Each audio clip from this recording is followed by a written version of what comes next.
Hi, this is Mo Volans and I'm taking a look at the xfilter rack EQ from Elysia. In this video I'm going to show you how we can use it as a creative effect inside your DAW and integrate it almost like a plugin.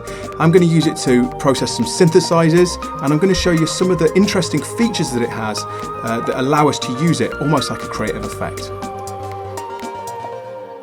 So here we are in Logic and we've got an entire project loaded up, but I want to concentrate on the bass line specifically, and I've got that isolated and ready to play back. We've got some basic processing on it and just some light enhancement and some MS processing to ensure that the very low frequencies are actually fully in mono. Apart from that, we've got our I/O plugin, which is just sending the audio out of Logic into the Elysia xfilter rack and back into Logic, so it's just like another insert. Now currently you can see that the xfilter is just zeroed out. There's no processing taking place. Everything's on zero or the gain. And we've got none of the special features engaged. It is actually engaged itself, but we could just as easily disengage that at this point and it really wouldn't make a huge amount of difference. If we play the bass line itself back,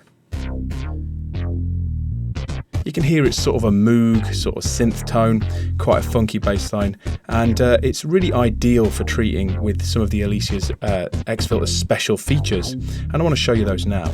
Now of course we could just cut the low end if we wanted to do that using a low shelf. So say we wanted to cut some serious low frequency, we could say go up to about 8 or 12 dB cut from about 200 Hertz. But sometimes you just want to use a high pass filter. Now luckily the xfilter has one of these built in, so let's just zero that back out and engage the low cut button here. Now if we use the frequency knob, we can cut right up to say 600 or 800 Hertz with a very intense cut. It's still very musical, but it's a much more creative effect than the low shelf itself.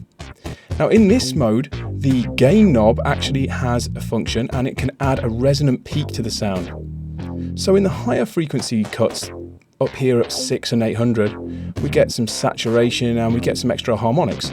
But if we cut lower, say at about 80 Hertz, we can create a bass bump. So we're cutting subsonics, but we're actually adding a bass boost. So we've got really dual functionality here. It's very interesting. Let's take this back to zero and look at the same function, but in the high end. So we've got a high cut here and we can cut high frequencies. Again, if we add some gain, we add a resonant bump. We can add almost resonant creative filtering up here.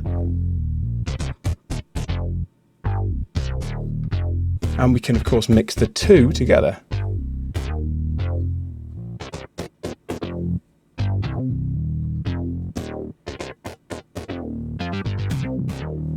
So you can see using these features we can get some really cool creative effects. We can also use these filters as tools to create bumps and to filter subsonics and very high frequencies while boosting other frequencies at the same time. So you can see that the Elysia xfilter rack is really flexible and has got loads of tricks up its sleeve.